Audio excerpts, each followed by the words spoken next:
Bonjour à tous, bienvenue sur TL7, merci de nous rejoindre. TL7 toujours en campagne, quelques jours du premier tour des élections municipales dans la Loire. Toute une série de débats que nous venons enregistrer dans les principales villes du département en partenariat avec l'hebdomadaire L'Essor Affiche, représenté par Xavier Alix aujourd'hui. Bonjour Xavier. Bonjour. Nous sommes à Rive-de-Gier, en tout cas pas très loin, puisque c'est le relais de la Madeleine à Saint-Maurice-sur-Darrouard qui nous accueille pour un débat consacré au municipal à Rive-de-Gier, qui se situe évidemment juste à côté.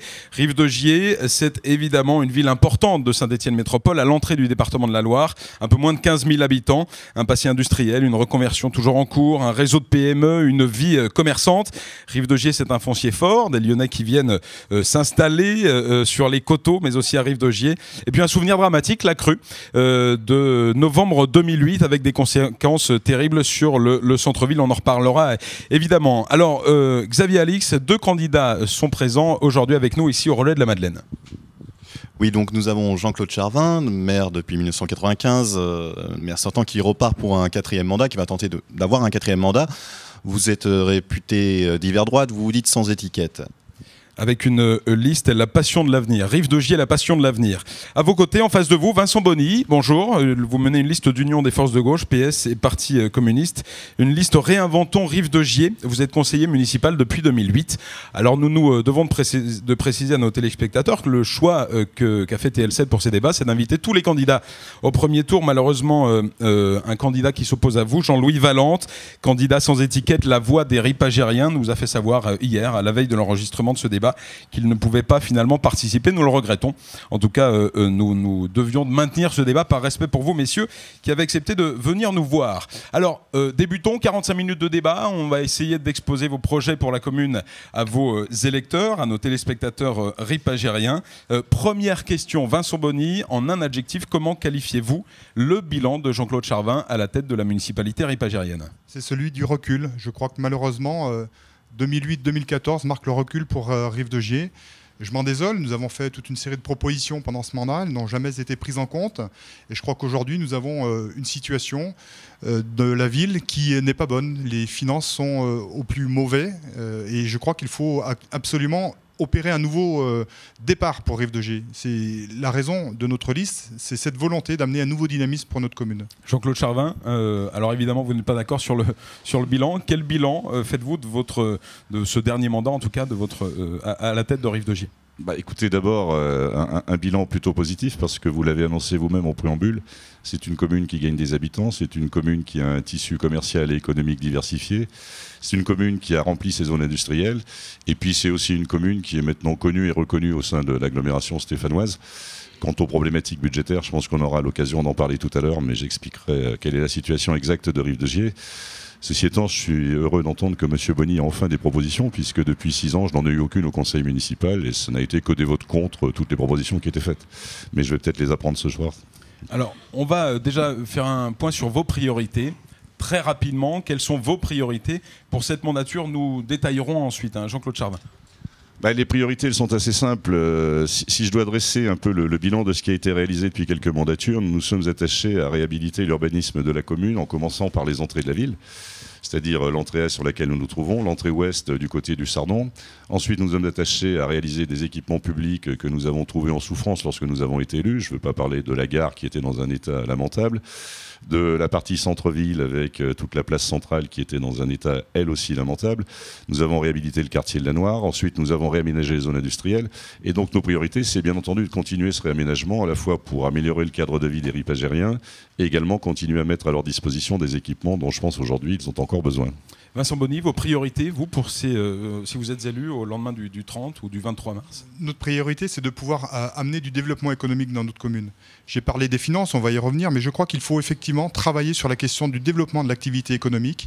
Nous avons la zone de la Verrerie, 6 hectares, qui sont en friche depuis malheureusement la fermeture de cette grande entreprise.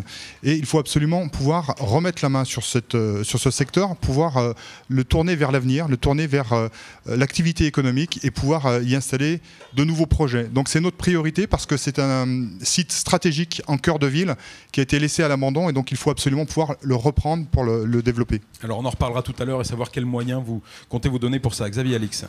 Oui, alors vous avez parlé des finances, alors venons-en tout de suite aux finances, justement. Monsieur Bonny, vous estimez que la ville est trop endettée, qu'il faut justement la désendetter. C'est l'un de vos axes vis-à-vis de Monsieur Charvin. Monsieur Charvin, vous considérez au contraire que la dette n'a pas augmenté depuis 2008 et que ce n'est pas du tout un souci. Voilà, Monsieur Bonny, si vous pouvez développer votre position. Simplement, Monsieur Charvin s'est fait élire sur la promesse de ne pas augmenter la dette à l'époque. En 2008, la dette était de 19 825 000 euros. En 2014, elle est de 20 millions. Et ce qui m'inquiète, c'est l'augmentation des frais financiers. Ce n'est pas simplement le stock de la dette, c'est aussi l'augmentation des coûts financiers que notre dette trop forte coûte à la ville. Nous consacrons trop de moyens aux banques et pas assez aux RIP algériens. Jean-Claude Charvin, sur cette position ?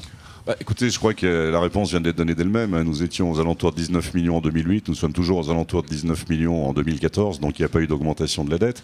Ensuite, je voudrais simplement préciser une chose sur la dette, c'est qu'il ne s'agit pas d'une dette de fonctionnement. Les effectifs de la mairie n'ont pas été augmentés, les frais de fonctionnement de la mairie ont été réduits. Et aujourd'hui, la dette, elle est uniquement consacrée à une politique d'investissement soutenue que nous avons voulu mener. Donc en face de l'endettement, il y a de l'actif, il y a des réalisations concrètes et précises. Et également, la dernière audit que nous avons demandé à l'inspection des finances et en particulier à la trésorerie de la Loire nous a montré que non seulement notre budget était plus que sain et que nous avions une capacité de résilience de notre dette qui était située aux alentours de 5 ans, ce qui nous situe dans les meilleures communes non seulement de la Loire mais de France. On a aujourd'hui une capacité d'autofinancement et une épargne brute qui nous permettent largement en 5 ans de résoudre la totalité de la dette. Donc je crois qu'on a une situation effectivement d'endettement mais avec des capacités financières qui nous laissent augurer d'une possibilité sans difficulté. Vincent Bonny, on laisse répondre Vincent Bonny. Xavier. Oui, simplement l'autofinancement, il était de 2 317 000 euros en 2008, il n'est plus que de 1 600 000 en 2014, et je le regrette, mais les frais financiers dus à la dette ont explosé. Nos frais financiers sont supérieurs de 25% entre le début et la fin du mandat de M. Charvin, de ce dernier mandat 2008-2014. Est-ce que la dette n'était pas suffisamment sécurisée, Jean-Claude Charvin ? Si les frais sont aussi importants, comme le dit M. Vincent Bonny, il Bonny. faudrait peut-être qu'il reprenne aussi ses analyses financières. Le montant des remboursements a augmenté l'année dernière parce que lorsque nous avons soldé l'emprunt à risque qui avait été conclu, je crois, en 2008, nous avons dû verser 600 000 euros de soult. Donc effectivement, sur le montant des intérêts de l'année dernière, il y a eu une augmentation et cette année, nous retrouvons notre niveau de remboursement de la dette qui est sensiblement le même, à quelques euros près que ce que nous avons depuis le début. Je crois qu'il faut aussi rendre hommage à mes services et à ceux qui, autour de moi, se sont mobilisés. Nous avions un emprunt toxique et nous sommes la seule commune de la Loire à être totalement sortie de ces emprunts toxiques. Cet emprunt toxique avec Natixis, justement, Monsieur Bonny, vous considérez que la négociation n'est pas bonne, qu'il faut revoir, que ce n'est pas la bonne méthode? Le surcoût lié à l'accord commercial que M. Charvin a passé avec Natixis, c'est 3 millions d'euros selon nos estimations. 4 nouveaux prêts en 2012, en 2013, en 2014, en 2015, un endettement jusqu'en 2035 et avec effectivement ce que M. Charvin nomme une soult, qui est une véritable amende, une véritable raquette de 600 000 euros. Je crois que ça n'est effectivement pas une bonne négociation. Nous étions partis, d'ailleurs, nous avions voté la possibilité d'une action en justice et M. Charvin a préféré caler en cours de route et passer cet accord commercial qui pour nous est négatif, il est néfaste, je le regrette, et nous pensons qu'il faut le reprendre. D'ailleurs, nous aimerions... Si vous êtes élu, vous comptez reprendre tout ça? Nous aimerions que cet accord soit sur la table. Malheureusement, ce n'a jamais été le cas, cet accord n'est pas sur la table, et je souhaiterais que M. Charvin puisse montrer aux Ripagins ce qu'il a signé. Alors pourquoi c'est un bon accord, M. Charvin? D'abord, excusez-moi, mais quand on dit que cet accord n'est pas sur la table, il a été présenté en conseil municipal, il est totalement visible, il n'y a strictement rien de caché, et il a été annoncé de façon très très claire sur les modalités qui avaient été les nôtres. Je voudrais également préciser que Saint-Étienne Métropole, présidée par les amis de M. Bonny, a réalisé le même accord à une différence près, c'est que la totalité des emprunts n'a pas été réglée, puisqu'il reste encore 5 années qui ne sont pas couvertes sur la résiliation de ces emprunts toxiques. La ville de Rive-de-Gier a réalisé, elle, l'extinction totale de l'emprunt toxique. Quant à l'accord, il fait partie de ce qui se fait de mieux aujourd'hui. La meilleure preuve, c'est que la trésorerie de la Loire nous a encore sollicité pour qu'on explique à d'autres communes comment on avait pu le faire. Et puis après, moi, sur la problématique de l'emprunt, je veux bien qu'on annonce que demain, on refera un recours. Il n'y a pas de recours possible. Et M. Bonny le sait bien. D'ailleurs, l'accord, il a été conclu, il a été signé, il a été validé. Puis également, je voudrais lui rappeler que ce n'est pas 5 ans de prêts qui ont été souscrits, parce que 2012, 2013, 2014, l'emprunt, nous l'avons résilié en 2013. C'est 3 ans uniquement qui font que nous avons la garantie d'un financement d'1 700 000. Vous avez pris un nouvel emprunt, monsieur Charvin, je le regrette. Il y a 4 nouveaux prêts sur 20 ans à 5,95%. Oui. quasiment 6%, ce qui est quand même très au-dessus du taux du marché. C'est la réalité des choses. Et l'emprunt se terminera en 2035. Bien sûr que je conteste. Ces emprunts ont été négociés parce que ce sont des emprunts qui vont être affectés à des problématiques de voirie, de réalisation de réseau, etc. Ce sont des emprunts qui sont en général souscrits sur 20 ans. Or, le taux des emprunts sur 20 ans n'est pas tout à fait le même que les emprunts classiques. En plus, je vais expliquer à M. Bonny que le déclassement du AAA de la France fait qu'aujourd'hui, toutes les prévisions économiques montrent que nous allons vers une explosion des taux sur les problématiques d'emprunt et nous avons, sécurisé les 3 ans qui viennent. Ce qui veut dire que le financement de l'ensemble des investissements de la commune est assuré pour les 3 ans qui viennent à un taux au-dessus de 5%, ce qui est vrai aujourd'hui, mais qui sera bien le taux de 5% s'il faut les négocier demain. Est-ce qu'il reste des capacités de financement, alors où les électeurs hypagériens vont s'exprimer et élire l'un de vous dans quelques jours? Est-ce qu'il reste des capacités de financement pour mener des projets à Rive-de-Gier? Je crois qu'effectivement, le sujet, c'est quelle nouvelle dynamique nous pouvons enclencher pour notre ville. Monsieur Charvin a perdu dans la bataille son adjoint aux finances qui a dû démissionner. Et moi, je constate que l'autofinancement est en baisse en terminant ce mandat. Donc nous sommes en difficulté. Il faut effectivement une nouvelle énergie, un nouveau dynamisme pour reconquérir des marges budgétaires. C'est ce que nous souhaitons faire en reprenant cet accord. Nous vérifierons la possibilité avec nos conseils de renégocier effectivement cet accord, ces emprunts. Mais surtout, je crois qu'il faut aller chercher des marges budgétaires là où elles se trouvent. Où ça ? Alors, pas chez les ripagériens. Chez les ripagériens, nous n'augmenterons pas les impôts locaux, ça c'est très important pour nous de le dire, parce que nous devons la vérité et la transparence sur les finances, alors que ça n'est pas fait avec M. Charvin. Alors sur quel levier? Donc nous souhaitons aller chercher des moyens, je l'ai dit, en renégociant les taux d'intérêt des différents emprunts que la ville a conclus trop rapidement avec un certain nombre d'organismes bancaires, et puis en allant chercher des financements nouveaux auprès des collectivités partenaires, chercher des subventions qui ne sont aujourd'hui pas sollicitées malheureusement. Jean-Claude Charvin, il reste une marge de manœuvre financière pour mener à bien des projets. Et sur quel levier vous comptez jouer pour ces financements? Je vais réexpliquer pour la millième fois à M. Bonny que non seulement nous dégageons l'autofinancement qui nous permet de couvrir le montant du remboursement de la dette chaque année. Il est en baisse, M. Charvin, cet autofinancement. Ce qui est déjà largement suffisant pour construire ça. Ensuite, je vais lui rappeler que les résultats des comptes administratifs que nous venons de sortir font ressortir des excédents de l'ordre de 3,5 millions d'euros. Ce qui veut dire, et vous comprendrez mieux pourquoi quand je vous dis que la capacité d'extinction de la dette totale de la ville est sur 5 ans, que nous avons effectivement un résultat brut de l'ordre de 5 millions d'euros, ce qui permet aujourd'hui largement de répondre à notre problématique. Après, moi, je vais bien écouter le discours de M. Bonny qui consiste à dire je ne vais pas demander aux ripagériens, je vais le prendre dans la poche des autres. La poche des autres est toujours la même poche, parce que le contribuable ripagérien ne paye pas qu'à la ville de Rive-de-Gier, il paye à l'État, il paye à la région, il paye au département, il paye à l'intercommunalité. Et si on ne l'augmente pas à Rive-de-Gier, on l'augmentera ailleurs pour avoir des financements. Moi, je ne suis pas partisan de cette politique-là. Et puis, je voudrais quand même que M. Bonny soit aussi conscient de ce qui nous attend dans les jours qui viennent, avec les annonces du gouvernement qui va supprimer encore 1,5 milliard d'euros de dotation aux collectivités locales. Ce qui veut dire que demain, je ne sais pas vers qui on va se tourner, mais à mon avis, trouver des financements auprès d'autres va être particulièrement compliqué. Je vous ai donné un chiffre l'autre jour, il est clair. Des engagements de l'État, c'est moins 350 000 euros sur le budget 2015. Et la mise en place des rythmes scolaires imposés par le gouvernement actuel, c'est 360 000 euros. Ce qui veut dire que dès 2015, il va falloir trouver 700 000 euros. Or, nous les avons, et si nous ne les avions pas aujourd'hui, nous ne serions pas en capacité effectivement de préparer un budget déjà pour 2015. Ce qui n'est malheureusement pas le cas pour M. Bonny, puisque nous sommes en capacité de le faire. Vincent Bonny, on vous laisse répondre et nous passerons sur un autre Oui, parce que sujet. je conteste tout à fait ces chiffres. D'abord, effectivement, il y a une baisse des dotations de l'État aux collectivités locales, mais pas pour Rive-de-Gier, car le gouvernement a prévu, c'est son choix, d'augmenter la DSU, la dotation de solidarité urbaine, pour les communes à faible potentiel fiscal comme les nôtres. Et donc précisément en 2014, il n'y a pas de baisse des concours de l'État. Et sur la réforme des rythmes scolaires, l'Association des maires de France l'estime son coût à 150 euros par an et par élève. Or, nous aurons en 2014, pour mettre en place cette réforme gratuitement pour les familles, comme nous nous y engageons, nous aurons la possibilité de compter sur 53 euros de versement de la CAF par élève et par an, et de 50 euros également du côté de l'État. Donc nous avons la capacité de mettre en place cette réforme de bonne manière. Merci. Jean-Claude Charvin, vous répondez à nouveau? Non, mais non, je crois qu'il faudra que je précise les comptes à M. Bonny, parce que même avec les 50 euros de dotation de la CAF et les 50 euros de l'État, ça coûtera à la commune de Rive-de-Gier 350 000 euros, c'est déjà chiffré, et ça sera présenté. Il n'y a aucun projet dans vos services, M. Charvin. Les parents d'élèves d'ailleurs s'en plaignent, donc je ne vois pas comment vous pourriez donner ces chiffres qui font peur, alors qu'en réalité, cette réforme, nous pouvons la mettre en place et nous la mettrons en place. je vous engage à vous retourner vers l'ensemble des maires de France qu'il avait mis en place et qui s'en sont retirés. 150 €. Et l'ensemble des maires de France qui sont en train aujourd'hui de dire qu'ils ne l'appliqueront pas. 150 € par élève. C'est-à-dire, Jean-Claude Charvin, vous n'appliquerez pas la réforme des rythmes scolaires? Non, ce que vous êtes en train de je dire. disais simplement, retournez-vous aujourd'hui vers ceux qui l'ont mise en place et qui s'en sont retirés, et vers ceux qui de plus en plus sont en train de se mobiliser pour ne pas la mettre en place après les élections municipales. Nous, on a déjà bien avancé, les parents d'élèves sont informés puisqu'ils sont associés pleinement, bien entendu, à la négociation sur la mise en place de ces nouveaux rythmes scolaires. Allez, passons à un autre thème, si vous le voulez bien. On va parler inondation parce que, évidemment, ça a marqué le mandat précédent. Xavier. Oui, donc ce drame de 2008 avait coûté, je crois, 5 millions d'euros à la commune en réparation, même si le département a aidé.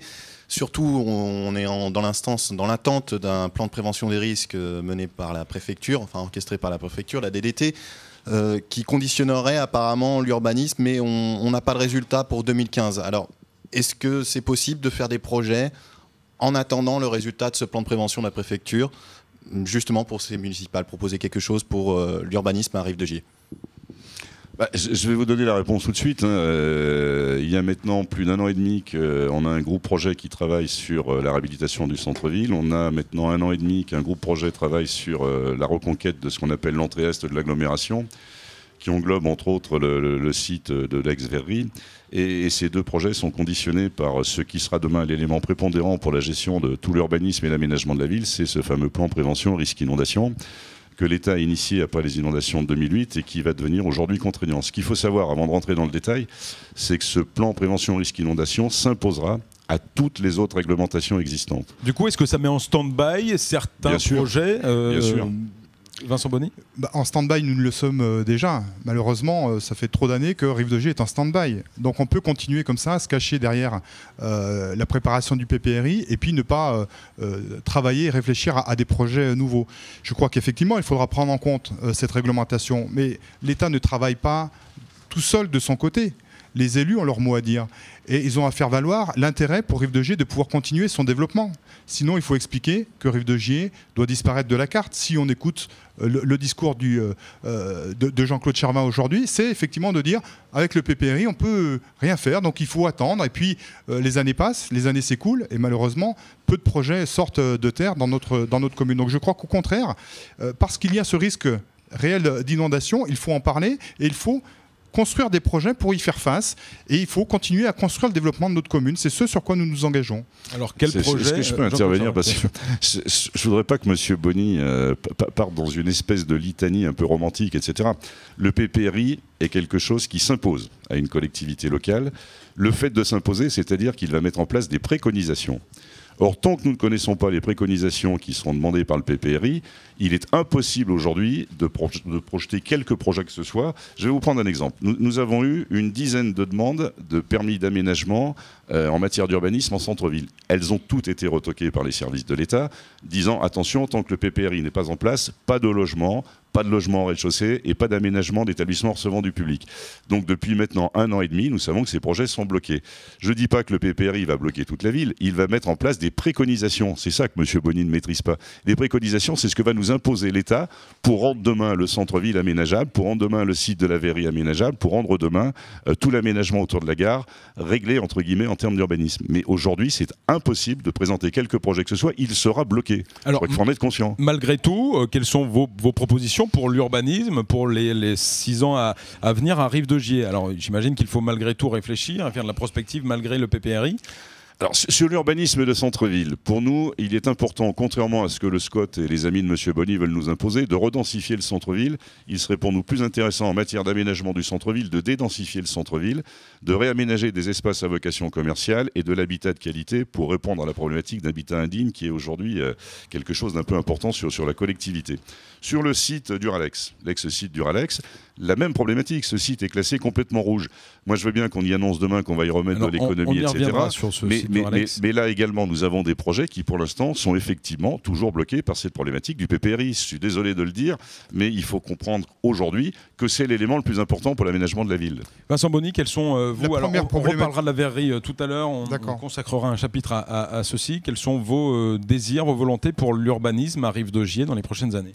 Il y a besoin de requalifier le centre-ville. Il a été abandonné, il s'est paupérisé et on voit bien que l'habitat y est de plus en plus dégradé. Donc au contraire, il faut pouvoir mobiliser des moyens. Moi, je regrette le temps perdu par la municipalité sortante pour lancer, puisque nous venons à peine de délibérer sur quelques projets pour 3 rues à requalifier.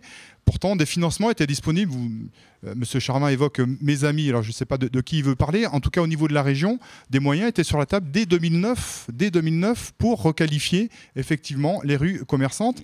Et ce n'a pas été fait. Vous pouvez me dire que la première réunion de travail sur ce sujet date de 2013. Donc je regrette le temps perdu. Et il faut absolument mettre les bouchées doubles, pouvoir mobiliser ces moyens pour requalifier notre centre-ville. Les moyens n'ont pas été mobilisés. Est-ce que vous pouvez me dire quels étaient les moyens mis en place par la région pour requalifier le centre-ville, Monsieur Bonny? La convention de fonction d'aménagement de centralité, elle a été signée en 2009, effectivement. Et donnez-moi la première date de réunion de travail que vous avez eue avec les services de la région de Saint-Étienne Métropole. Ça date de 2010-2011. 2013. Oui, non, 2010-2011. Mais non, puisque le projet sort maintenant. Le projet sort maintenant. Donc arrêtez de raconter n'importe quoi. C'est assez regrettable. D'ailleurs, vous avez même souhaité pouvoir... Alors, est-ce que je peux dire un petit mot sur la réhabilitation du centre-ville? J'aime bien entendre ce discours qui consiste à dire depuis des années, rien n'a été fait en centre-ville. Je vais quand même rappeler à M. Bonny ce qui s'est fait en centre-ville. Nous avons réaménagé la totalité de la place de l'hôtel de ville, 4 millions d'euros. C'est quand même l'élément central de vie de la commune, qui est à la fois destiné à des problématiques de stationnement, des problématiques d'accessibilité au commerce. On laisse répondre simplement sur cette place de l'hôtel de ville. Nous avons réaménagé totalement le quartier Lanoir, qui était un quartier laissé à l'abandon depuis des dizaines d'années. Expliquez-nous comment le centre-ville est merveilleux. Non mais je vous en prie, expliquez-nous comment le centre-ville est merveilleux aujourd'hui. Je ne vous dis pas que le centre-ville est merveilleux, je vous dis simplement que contrairement à ce que vous pensez, mais c'est vrai que vous ne connaissez pas très bien la ville, contrairement à ce que vous pensez, nous avons déjà investi des millions d'euros en centre-ville. Et arrêtez de dire que rien ne s'est fait. Malheureusement, vous avez effectivement, à la dernière minute, à la fin du dernier mandat, bouclé le réaménagement de la place de l'hôtel de ville, mais avec très peu de travaux subventionnés, avec très peu de subventions pour ces travaux-là. Ça a coûté 4 millions d'euros pour l'essentiel sur le dos de la commune. Et donc, voilà, il n'y a pas de projet global, c'est ça le problème. C'est-à-dire que nous devions travailler dans le mandat qui vient de s'écouler sur la révision du PLU, du plan local d'urbanisme. Nous n'avons pas démarré réellement ce travail puisque le plan d'aménagement et de développement durable n'a pas du tout été arrêté alors que nous devions l'arrêter avant la fin de l'année 2013. Ça n'a pas été fait. Il y a eu 2 conseils municipaux depuis, nous ne l'avons toujours pas arrêté, ce fameux PADD. Donc nous avons encore là pris du retard sur l'aménagement et le développement durable. C'est ça, voilà. Nous avons pris du retard encore à ce niveau-là. Il est en train de se terminer, le PLU est en train de se terminer. Alors, poursuivez simplement. Vincent Bonny évoquait le centre-ville dans un état délabré, une partie du centre en tout cas, avec des quartiers à rénover. Bien sûr, et donc je rappelais simplement qu'il y a eu la place de l'hôtel de ville. Quand on me dit qu'on l'a fait en fin de mandat, oui, je l'ai fait en fin de mandat. Vous savez pourquoi? Parce que j'ai pris 1 an de négociations, 10 réunions publiques, de façon à avoir effectivement le maximum d'assentiment sur le projet qui était présenté. Donc cette place a été totalement réhabilitée. Le quartier de Lanoir, j'en parlais tout à l'heure, dont personne ne parle, qui était un quartier totalement à l'abandon en centre-ville, a été totalement réhabilité. C'est aujourd'hui, avec la présence d'un petit copropriété, des aménagements d'espaces publics et de l'activité économique autour, un des quartiers plutôt sympathiques de la commune. Nous avons réhabilité une partie de la rue de la République avec une vieille friche ex-commerciale dans laquelle nous avons installé le nouveau centre social et dans lequel nous avons installé la maison des associations. Nous avons réhabilité le haut de la rue Valdec-Rousseau, qui était lui aussi à l'abandon, avec aujourd'hui de l'habitat de qualité et des espaces commerciaux. Donc, dire qu'il ne s'est rien fait sur le centre-ville, je crois qu'il faut pas non plus. Vous comptez poursuivre tout ça? Bien sûr, sauf que ces parties-là sont celles qui ne sont pas concernées par le PPRI. Et c'est là notre problématique aujourd'hui, c'est ce que je vous explique depuis tout à l'heure, que le reste de l'aménagement sera conditionné par le PPRI. Vincent Bonny. L'abandon de la rue Richarme, par exemple, ne parle pas pour le bilan de M. Charvin. Cette rue, elle a été sortie, par exemple, du périmètre de sauvegarde du commerce. Oui. Et aujourd'hui, les habitants le ressentent. C'est une rue qui est à l'abandon et qui est pourtant une rue emblématique du centre-ville. Mais l'état du centre-ville s'est effectivement malheureusement dégradé et je crois que le commerce souffre de cette situation avec un mitage du tissu commercial sur lequel il faut remédier. Et je crois qu'effectivement c'est le manque de cohérence parce qu'en réalité le mandat qui vient de s'écouler, l'argent public a été surtout dépensé sur le quartier du Grand Pont alors qui nécessitait un réaménagement. Mais les autres quartiers ont été oubliés, particulièrement le centre-ville. Juste un petit mot sur la rue Richard, que je connais bien, j'y habite en plus. Je vais rappeler à Monsieur Bonny que c'est son prédécesseur du Parti communiste qui l'a rendue piétonne et qui l'a tuée à l'époque. Donc ne demandez pas aujourd'hui aux collectivités qui ont succédé de venir régler un problème. Monsieur Charvin trouve toujours des excuses dans le passé et des responsables qui ne sont pas lui. C'est pas moi qui l'ai rendu. Il trouve toujours d'autres responsables et crée toujours des polémiques, n'est-ce pas, pour essayer de se dédouaner de ses responsabilités. C'est intéressant. C'est pas moi qui ai rendu la rue Richard piétonne, c'est Monsieur Géry à l'époque. Et lorsqu'elle a été rendue piétonne, j'ai dit que c'était une hérésie. C'est dit que c'était une hérésie. C'est vous qui êtes ressortant. En matière de développement du commerce sur la rue Richard, excusez-moi de vous le dire, mais après l'avoir rendue piétonne, c'est difficile aujourd'hui, effectivement, dans le cadre d'un aménagement, d'y mettre des espaces commerciaux, parce qu'on ne peut pas s'y garer, il n'y a plus suffisamment de place. Et donc c'est effectivement une rue qu'il faut reconquérir en matière d'urbanisme, et ça fait bien partie de nos projets, soyez-en assurés. Nous sommes dans le commerce, restons-y si vous le voulez bien. Quelles propositions pour soutenir le commerce à Rive-de-Gier? Alors on connaît évidemment le marché, mais il y a aussi des commerçants à Rive-de-Gier. Quelles propositions pour le commerce de Rive-de-Gier? Vincent Bonny. Deux éléments importants. D'abord, je crois qu'il y a besoin de reprendre un travail sur l'animation du centre-ville. Rive-de-Gier a pu être autrefois une ville très vivante, très animée. Les animations aujourd'hui en cœur de ville, elles sont trop rares et de moindre envergure. Je crois qu'il faut redonner confiance aux ripagériens sur leur centre-ville, sur la qualité de leur commerce, et puis aux habitants des coteaux pour leur donner envie de s'arrêter en centre-ville et de pouvoir aller chez nos commerçants. Et nous souhaitons également mettre en place, avec les commerçants eux-mêmes, bien sûr, une plateforme internet d'achat pour préparer justement cette possibilité de venir dans les commerces et de trouver le produit que l'on souhaite. Jean-Claude Charvin, vos propositions pour le commerce? C'est-à-dire que la plateforme internet d'achat, elle existe déjà, Monsieur Bonny, et on l'a mise en place. Je ne crois pas que vous connaissiez ce principe. Je vais quand même vous rappeler que nous sommes une des rares collectivités qui a mis en place un programme d'aide au commerce qui s'appelle le FISAC, qui est cofinancé par le Conseil général et la ville de Rive-de-Gier, et qu'aujourd'hui on a la chance d'avoir un tissu commercial dynamique qui malheureusement souffre parce que, comme toute l'activité économique de ce pays, il est contraint parce que nous vivons, et il souffre d'autant plus aujourd'hui qu'il est aussi soumis aux contraintes des décisions nationales qui varient d'un mois à l'autre sur la fiscalité, sur l'exonération, sur la non-exonération. Donc moi, je voudrais d'abord rendre hommage à notre tissu commercial et économique de résister dans la tempête, qui est aujourd'hui celle que nous vivons au niveau national. On a la chance de ne pas avoir perdu d'activité commerciale, on a la chance d'avoir vu de nouvelles activités commerciales s'installer, et nous, notre proposition, c'est de continuer à aider le commerce, mais pas de l'aider par des mots, de l'aider financièrement et techniquement. Par exemple, j'étais la semaine dernière à une réunion sur l'accessibilité et la mise aux normes pour les handicapés dans les surfaces commerciales. La ville de Rive-de-Gier s'associera à l'effort que feront les commerçants pour rendre effectivement accessible leur commerce. Ça, c'est des choses concrètes qui sont financées. Aujourd'hui, par exemple, c'est près de 90 commerces qui ont été cofinancés par la ville et le département pour des investissements et des aménagements. Mais il est dommage que vous ayez refusé la proposition que nous avons formulée, que nous formulons, que nous ferons demain, de pouvoir moduler la taxe d'aménagement justement que doivent acquitter les commerçants, les artisans pour le réaménagement de leur commerce. Sur quels critères, en quelle fonction? Nous souhaitons pouvoir voter un abattement de cette taxe de manière à leur permettre effectivement des facilités pour améliorer donc leur accueil, leur agencement dans des surfaces restreintes. Il ne s'agit pas d'aider les grandes surfaces commerciales, mais vraiment nos commerçants, nos artisans de centre-ville. Allez, il nous reste un petit quart d'heure maintenant de débat. Nous poursuivons avec un dossier important, évidemment, qui préoccupe les ripagériens. Le site de la verrerie, Xavier Alix. 2 mots sur l'histoire de ce site situé à Rive-de-Gier. Oui, donc il y avait eu un drame qui avait précédé celui des inondations 2 ans auparavant. C'était la fermeture de Duralex qui laisse derrière lui la friche de la verrerie. Malgré le plan des inondations, malgré le fait que tout projet doit être conditionné à ce plan qu'on attend de la préfecture, quelles sont quand même vos intentions sur cette friche qui est quand même très importante pour l'avenir? 7 hectares, c'est un peu moins de 7 hectares, non? C'est même pas 6 hectares 4, c'est 5 hectares 8. Simplement pour vous préciser une chose, il y a 2 problématiques sur ce site. La problématique des inondations, on l'a abordée, j'y reviendrai pas, le site est classé en rouge. Mais au-delà de ça, la problématique la plus importante, c'est que ce site est propriété du tribunal de commerce d'Orléans dans le cadre de la liquidation qui a été réalisée en 2006-2007. Je vais vous donner un chiffre. L'ardoise laissée par M. Solmaz, l'ancien PDG, c'est 21 millions d'euros.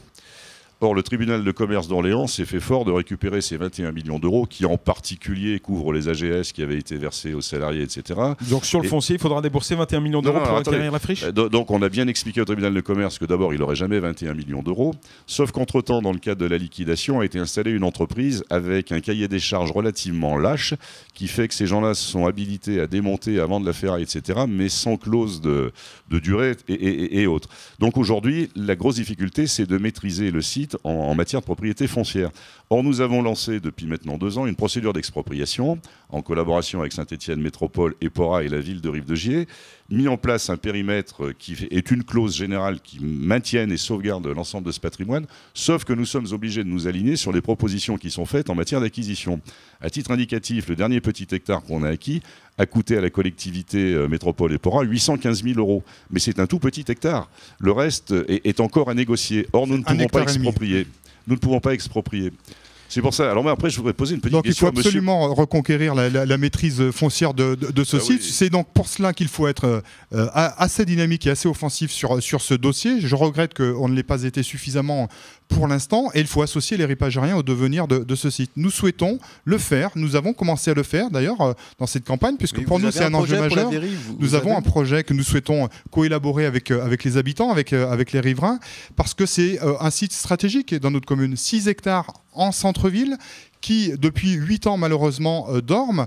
Il faut absolument pouvoir en maîtriser à nouveau donc la propriété, le foncier. Il ne faut pas laisser partir ça au privé parce que c'est un danger potentiel, et il faut pouvoir ensuite le réaménager, le tourner vers l'avenir. Donc c'est notre proposition avec une pouponnière d'entreprise tournée vers l'économie innovante, vers l'économie numérique. Je crois qu'il faut faire ces propositions-là. Il faut les porter parce que sinon effectivement on va encore perdre du temps et on peut avoir le risque d'un morcellement de ce site. Alors bien évidemment, il y a la problématique des inondations, mais tout cela fait que c'est un dossier complexe et qui nécessite une approche dynamique de ce dossier.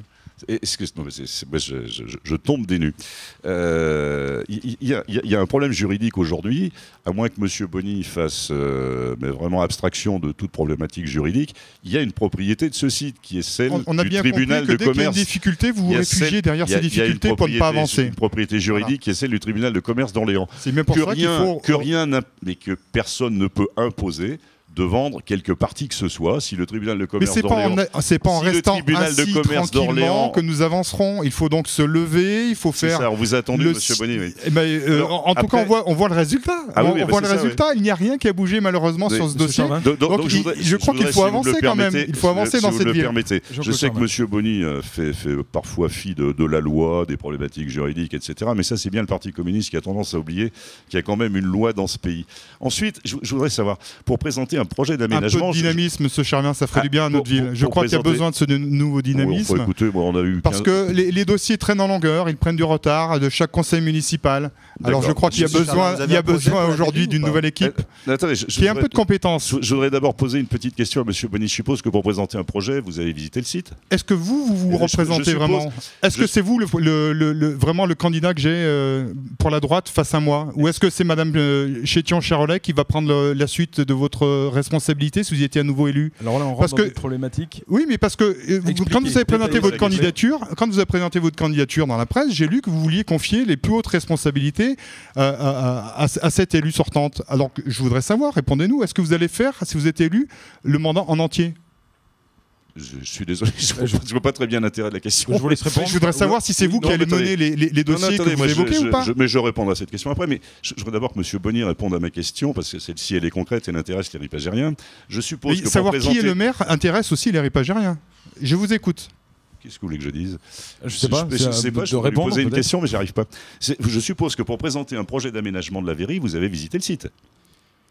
J'ai visité le site, bien évidemment. Vous l'avez visité quand? J'ai visité ce site. Vous l'avez visité quand? Au moment de la vente des enchères de ce site. Non, bah c'est pas vrai. C'est pas vrai, vous n'étiez pas là. Au moment de la vente des enchères de ce site, j'ai pris un certain nombre de photos qui sont sur mon blog, donc vous pourrez aller le voir. Pourquoi vous lancez dans de tels mensonges? Pourquoi vous lancez dans de tels mensonges? Je vais vous dire que c'était en 2008, la vente aux enchères. J'ai visité le site et j'ai fait des photos qui sont sur le blog oeffort.com Vincent Bonny. Voilà, donc vous pourrez aller le vérifier. Parce que c'est assez étonnant. C'est assez étonnant de vous lancer dans cette diatribe contre moi. Vincent Bonny, Jean-Claude Charvin. Alors, je voudrais savoir comment on peut présenter un projet d'abord quand on ne connaît pas le site. Ensuite, je suppose que vous savez. J'ai travaillé sur ce site en plus. Je suppose que vous savez quelle partie va être préemptée dans le cadre de la réhabilitation du lit du Gier. Je suppose que vous connaissez les endroits exacts des sites de pollution. Je suppose que vous connaissez tout ça. Vous les connaissez toutes ces Parce que vous les connaissez? Oui, moi je les connais, oui, bien sûr. Mais moi aussi je les connais. Non, moi je les connais parce que je m'y suis rendu encore. Je m'y suis rendu à plusieurs reprises. Messieurs, avançons concrètement. Jean-Claude Charvin, je vous laisse répondre. Vous comptez assurer tout le mandat pour revenir à l'interpellation de Vincent Bonny. Qu'est-ce que je vous dis sur le mandat? Moi, j'ai pas l'habitude de me présenter à une élection et de ne pas assumer mes responsabilités. Merci. Je sais pas. Mais attendez, si annoncé dans la presse que je souhaite donner des responsabilités plus importantes à une personne qui aujourd'hui était ma 4e ou 5e adjointe, c'est considéré que je ne vais pas assumer mon mandat, je veux bien tout ce qu'on veut.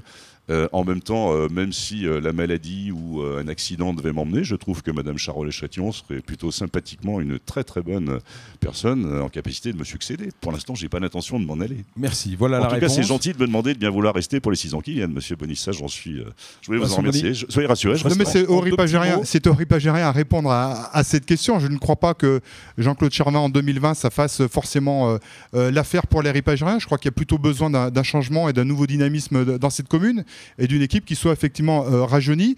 Mais votre liste n'est pas la plus jeune et la plus rajeunie qu'il soit. Je crois qu'au contraire, il y a besoin d'une équipe compétente, solidaire et qui puisse être en capacité de prendre les dossiers demain. Allez, je voulais simplement remercier M. Bonny de considérer que des gens qui ont 40 et 50 ans sont des gens qui sont plus bons à rien, mais ça ne m'étonne pas, ça correspond bien effectivement à sa logique. On va passer à une thématique, ce sera la dernière, parlons sécurité, cadre de vie. Je voudrais vos propositions pour le mandat à venir. On le sait, la sécurité, ça revient dans toutes les enquêtes d'opinion sur les attentes des électeurs pour ces municipales, partout. Est-ce qu'à Rive-de-Gier, c'est une problématique particulière et quelle réponse, si problématique, il y a? Jean-Claude Charvin.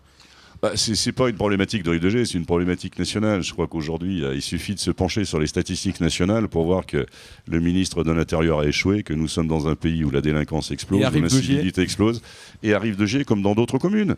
Il y a un maintien globalement des problématiques d'incivilité, mais moi je me plains depuis des années des problématiques d'effectifs au commissariat de police de Rive-de-Gier.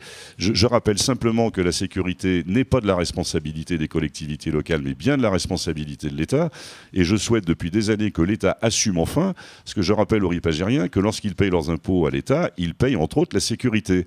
Et Rive-de-Gier a voulu en plus mettre à disposition des ripagériens de la vidéosurveillance, recruter de la police municipale, 2 dossiers d'ailleurs sur lesquels l'opposition a voté contre, et nous essayons aujourd'hui, dans la mesure des moyens qui sont les nôtres et en collaboration avec la police nationale, de travailler sur une thématique qui, je le redis, n'est pas de la compétence des collectivités locales, mais que nous acceptons en plus de ce qui nous incombe d'assumer.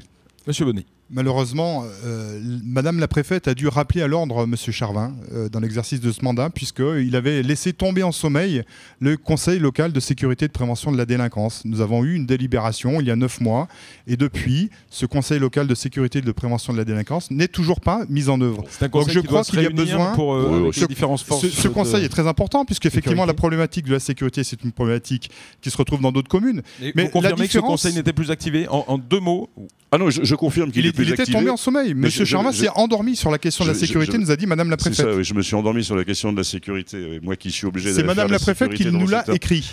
Mais j'en suis bien d'accord, mais je vais même aller plus loin dans ce sens-là. Non seulement il s'est endormi, mais je n'ai aucune intention de le réactiver. Je pense que ces grands-messes qui consistent à réunir des gens autour d'une table pour faire le diagnostic de la situation après moult enquêtes que nous maîtrisons tous, ne servent strictement à rien. Et moi, je préfère l'opérationnalité de policiers présents dans la rue, d'éducateurs présents avec les instances qu'ils représentent, que ces grands-messes qui mobilisent des gens pendant des semaines et des mois pour mettre en place des plans qui ne sont jamais appliqués. Voilà, Jean-Claude Charvin ne sait pas ce que c'est. Jean-Claude Charvin ne sait pas ce que c'est que le fonctionnement du CLSPD. D'ailleurs, il ne l'a jamais fait fonctionner. Je l'ai présidé pendant 5 ans. C'est bien pour cela qu'effectivement, il n'y a pas d'action coordonnée des différents services de l'État qui concourent à la sécurité. Je crois qu'il y en a besoin. Il faut absolument le réactiver. Et puis, il faut préserver effectivement la présence des effectifs de la police nationale sur notre territoire, car cela est effectivement remise en cause. Donc nous souhaitons effectivement le ministère de l'Intérieur souhaiterait fermer le commissariat. Maîtriser, nous souhaitons absolument pouvoir garder la maîtrise des services publics sur Rive-de-Gier. Or, M. Charvin n'a jamais défendu la présence des services publics à Rive-de-Gier. Nous souhaitons qu'il y ait la présence de tous les services publics dans notre commune. Je ne sais pas si M. Charvin n'a pas défendu la présence des services de police sur Rive-de-Gier, mais... Non, vous ne l'avez pas défendu. À aucun moment, vous n'avez défendu la présence des services publics à Rive-de-Gier. À aucun moment. À chaque fois que nous vous avons sollicité, à chaque fois que des habitants se sont mobilisés pour défendre les services publics à Rive-de-Gier, vous leur avez claqué la porte au nez. Citez-moi un exemple. Dernière question, je suis désolé, il faut qu'on conclue. Citez-moi un exemple. Justement, à propos des services publics, actuellement, le commissariat de Rive-de-Gier, qui est un petit commissariat, est rempli par le commissariat de Saint-Chamond qui est en travaux. Il y a un projet à Saint-Chamond d'un nouveau commissariat, d'un gros commissariat. Est-ce que vous craignez, comme disent certains syndicats apparemment, la fermeture à terme du commissariat de Rive-de-Gier si le commissariat de Saint-Chamond prend sa place? Voilà. Moi, avec ce gouvernement, je crains tout. Donc, je m'angoisse sur toutes les décisions qui se prennent au niveau national, parce que comme il n'y a aucune cohérence sur l'aménagement du territoire, comme chaque jour, il y a un ministre qui remet en cause ce que le ministre précédent a décidé. Donc, si jamais demain, je devais avoir l'annonce par le ministère de l'Intérieur que le commissariat de Rive-de-Gier doit fermer, j'aimerais savoir, d'ailleurs, quand je n'ai pas défendu les services publics, faites-moi confiance pour être présent et qu'on vienne me donner l'explication qui motiverait le fait de fermer le commissariat de Rive-de-Gier. Mais si c'était le cas, une fois de plus, je verrais un désengagement de l'État. Mais ceci étant, aujourd'hui, avec ce que je suis en train de voir au niveau national, je ne serais pas surpris. En plus, comme je ne suis pas membre du Parti Socialiste, peut-être que ce sera plus facile de fermer le commissariat de Rive-de-Gier. Donc... Vincent Bonny, la concurrence des commissariats, du coup, entre Saint-Chamond et Rive-de-Gier. Ce que je regrette dans la bouche de M. Charvin, c'est toujours la recherche de polémiques politique au lieu de défendre notre ville et de défendre l'ensemble des services publics. Nous avons besoin d'un commissariat de police de plein exercice à Rive-de-Gier, car il gère, outre Rive-de-Gier, d'autres communes alentours. Et donc il faut se mobiliser dès à présent pour obtenir le maintien au plus haut niveau des forces de police sur notre secteur, de manière à ne pas avoir justement à compenser par une police municipale qui demain devrait prendre encore une autre envergure si jamais la police nationale partait. La sécurité est une responsabilité de l'État et donc il faut absolument obtenir le maintien des forces de sécurité sur notre commune de Rive-de-Gier. Je vous laisse conclure, 30 secondes chacun pour conclure ce débat. Vincent Bonny, une conclusion au lendemain de votre élection en tant que maire. Si vous êtes élu par exemple, quelle sera votre priorité ? Ma priorité, c'est effectivement d'engager ce nouveau dynamisme dans notre commune, de rendre les Ripagériens fiers de leur ville en leur permettant d'intervenir sur les choix qui les concernent. Donc nous mettrons en place toute une série de dispositions pour leur permettre de participer à la construction du Rive-de-Gier entreprenant et solidaire que nous voulons faire avec eux. La démocratie participative, c'est pour nous une nouvelle manière de gérer la ville. C'est une manière moderne de pouvoir avancer dans le Rive-de-Gier de demain. Merci beaucoup Vincent Bonny. Jean-Claude Charvin, je vous laisse conclure à votre tour. Écoutez, moi d'abord, merci d'avoir organisé ce débat. J'aurais simplement à dire que je suis heureux de voir aujourd'hui que ma ville, qui est tant décriée par M. Bonny, est la seule commune urbaine qui gagne des habitants, que nous avons que je décris. Moi, j'ai pas interrompu M. Bonny. Bon, c'est vrai que le Parti communiste, c'est parfois un peu compliqué. Allez-y, Jean-Claude. Donc simplement pour dire que moi, je suis plutôt content de voir que nos zones industrielles et économiques sont pleines, que nos tissus commerciaux, contrairement à ce qui se passe au niveau national, se portent pas si mal que ça, que nous sommes la seule commune, je le disais tout à l'heure, à gagner des habitants. Or, je pense que si tout ça se fait, c'est parce que la situation n'est pas aussi noire que M. Bonny veut bien le décrire aujourd'hui. S'il y a autant de gens qui veulent venir s'installer à Rive-de-Gier, c'est qu'ils doivent quand même y trouver une qualité de vie et un bon environnement. Et puis je conclurai, excusez-moi d'être un petit peu provocateur en conclusion, mais depuis quelques mois, entre les gens qui veulent assurer un changement et ceux qui veulent réinventer, je crois que les Français vont beaucoup se méfier dans les semaines qui viennent. Et faisons plutôt confiance à ceux qu'on connaît, qui ont un peu les pieds sur terre. Merci beaucoup à vous d'avoir participé à ce débat. Merci au Relais de la Madeleine qui nous a accueillis pour le débat. Alors il faut rappeler que vous êtes opposé à une troisième liste, un troisième candidat, Jean-Louis Valente, qui présente une liste, La Voix des Ripagériens, qui n'a pas pu assister à ce débat. Merci à vous d'avoir suivi ce débat. Merci Xavier Alix. Merci Sylvain. Retrouvez les municipales dans les pages de l'Essor affiche et puis sur TL7. À très bientôt.